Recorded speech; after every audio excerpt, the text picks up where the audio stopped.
I want to talk a little bit just about the scene late in this game because, I mean, Washington gets up 3 scores with about 7 minutes to play. Then they get the ball back with 5 minutes after, and it just – this place was epic, and credit to Ford Field. The pregame light show and everything's incredible. These fans were so amped. This city was so amped. And it was funny. We were in the elevator, and this dude was like, he was watching the Chiefs-Texans game on his phone, and he says to me, he's like, man, I really think we could play with the Chiefs. I was like, yeah? He's like, yeah. I was like, you better take care of Washington first. And then he looks at me, he's like, hey, you're from Washington. I was like, yeah, dude. Like, Washington came here for a reason. They came to play ball. Well, here in the stadium, when the Texans scored late, there was Chiefs throughout the stadium. Right. I mean, and this Lions this place was silent. Silent. Late in this game, there were a good amount of Commanders fans, mostly behind the Washington bench over there. Yeah. I'd say it was like 90-10, honestly. Like, which is a credit to those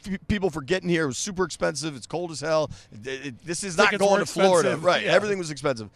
Credit to them. And then you start hearing them chant defense late in this thing, and then the scene on the field, into the locker room, you got Joe Gibbs, Kevin Durant, Jeffrey Wright, Magic Johnson, all of the ownership group, Harris and Mitch Rales and Mark I. Like, it just is continuing to grow and grow, and you feel this momentum, dude. And obviously it's never happened with Washington, but when you think about the recent runs we've seen, the Caps and the Nats, like, you just start to feel this momentum, and it's – you don't want to say too much. We don't even know where they're going next week. Is it L.A.? Is it Philly? Right. If it is L.A., is it Arizona? Like, who knows? And all those answers will get resolved. But the momentum surrounding this team and the energy, when we've said all year they got guts and they got a quarterback, but right now they are hot. They're playing good ball. Coming up here, I thought they had a very real chance to win. They do it.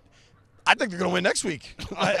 That's weird. I was talking with a staffer, and I was like, oh, L.A. or that was Philly. The bet I liked, was plus 1,000 before today to get to the Super Bowl. Like L.A. or Philly. And I was like, it doesn't matter. As long as when Jaden's on the field, to come here and win here in this environment and to turn over Goff 4 times. I mean, 5. Oh, Lions 5 times. Yeah, the turnover. Goff had 4. I guess Goff had 3. 2 picks and a fumble. Because then Williams had 1. 3 picks and a fumble. 3 picks and a fumble. Yeah. Oh, because the late one, right? Yeah. Jameson Williams had the other. Dude, just defense is playing opportunistic, and that's all you could hope for, dude. Yeah. I mean, Sammer still had 2 tonight. Jumped in front of Williams on that one you're seeing right there. He was just excellent. Quan gets the pick 6. All of it, man, just so damn impressive. And the duality of Jeremy Chin getting the pick at the end of it to step in. The duality of Chin. You talked about the end of game where you can hear the Commanders fans chanting. We're up in the press box, and I think JP posted a picture.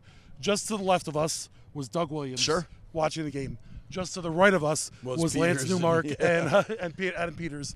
And just to kind of take a look left, a look right, and recognize like the excitement of these guys and what they've put together in such a short period of time is just absolutely incredible.